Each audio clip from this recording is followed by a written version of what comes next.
මොහොතකටම නතර වුණා. මොකද වෙන්නේ යන්නේ? හරි පුදුම සිද්ධියක්. එන හැම වාහනේම නතර කරනවා මෙයා. එක වාහනයක්වත් නතර කරේ නෑ. ඔක්කොම නතර කරනවා වගේ ඉඳලා ගියා යන්න. මම දැක්ක ඈතින් එනවා කළු පාට වාහනයක්. අනිවාර්යෙන් මෙයා ඒක නතර කරනවා. ඔව් කිව්වා වගේම නතර කරවුවා. ඔයාලා කියන්නේ ඊට පස්සේ අලියා කාර් එකේ නැගලා ගියා කියලාද?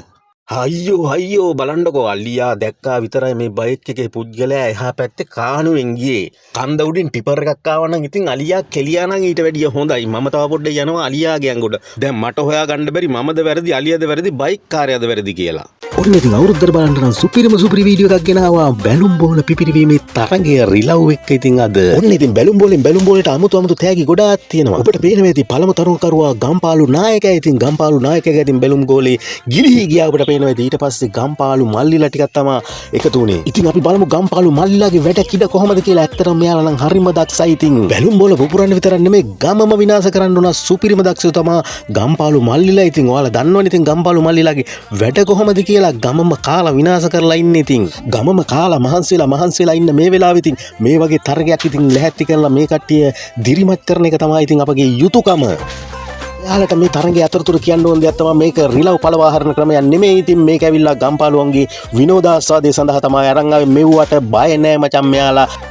අන්න ඒ වගේ ඔප්පු කරන්න තමයි ඉතින් මම මේ තරගය ලැහැත්ති කරේ. ඉතින් ඇත්තටම හරි දක්ෂ ක්‍රීඩකෝ සංඛ්‍යාව තමයි ඉතින් මේ කට්ටිය. පේනවනේ ඉතින් ගමේ තියෙන පොල් ගස් බඩ ගාලා ඇවිල්ලා මෙතන දෙන තරගය කොහොමද කියලා.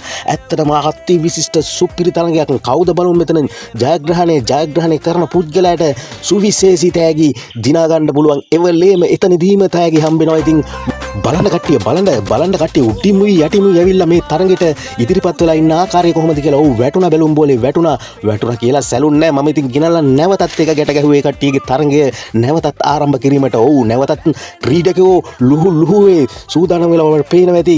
අරහෙන් එනවා මෙහෙන් එනවා. ඔව් එක බැලුම් බෝලයක් පුපුරවුවා කිසිම ගානක් නෑ. යාලා ඒ තරගකරුවාගේ ත්‍යාගය ලබා ගත්ත ඒ තරගකරුවා මෙතනින් ගියා යන්න. ඔව් තවත් තරගකරුවෙක් මේ අවස්ථාවේදී තමන්ගේ තෑග්ග ලබා ගැනීමට සූදානම් වෙනවා. ඔන්න ඉතින් ගම්පාලු නායකයාගේ තෑග්ග ලබා ගන්න ඒ සුන්දරතම මොහොත තමයි ඉතින් මේ උදා වෙලා තියෙන්නේ. මෙන්න බලන්නකෝ යාළුවනේ. මෙයා මේ නිසල්මනේ එක එල්ලේ බලාගෙන මොකේටද ඉන්නේ කියලා කියන්න බලන්න. අල්ලි ඉන්න පැතිවල කට්ටිය දන්නවා අනිවාර්යෙන් මෙයා මෙන්න මේකට තමයි ඉන්නේ කියලා කැට තියලා කියන්න බලන්න. හරි හොමින්ද එල්ලෙන්න එපා. කන් හොල්ලන්න එපා හොමින්ද. කෙලින් බලාගන්න. මේ පැත්තට චුට්ටක් මෙහෙට ඇරෙන්න. අයියෝ. හරි එලකිරි හොම්මින්ද අයිනාවෙන්න ඕන් ගැව්වා. බලන්නකො ඉතින් මන් දැක්කට පස්සේ මේ නංගිගේ යන ගමන එහෙම් පිටින්ම වෙනස් වුණානේ. දැන් කියන්නකො බලන්න පාරේ යන ওই ලස්සන අයියලා දැකපුවාම ওই පාරේ යන නංගිලාගේ ගමන එහෙම් පිටින්ම වෙනස් වෙන්නේ ඇයි කියලා ඉතින් මෙන්න බලන්නකො මේ වැඩේ කොහොමද කියලා. මන් දුන්න මෙයාට චූටි ජෑම් ගෙඩියක්. ඔය රතු පාටින් පාට කරලා තියෙන්නේ එතන. ඉතින් මෙයා බලන්නකො මේ ජෑම් ගෙඩිය ගන්නෙ කොහොමද කියලා අච්චර ලොකු හොඬේකින්.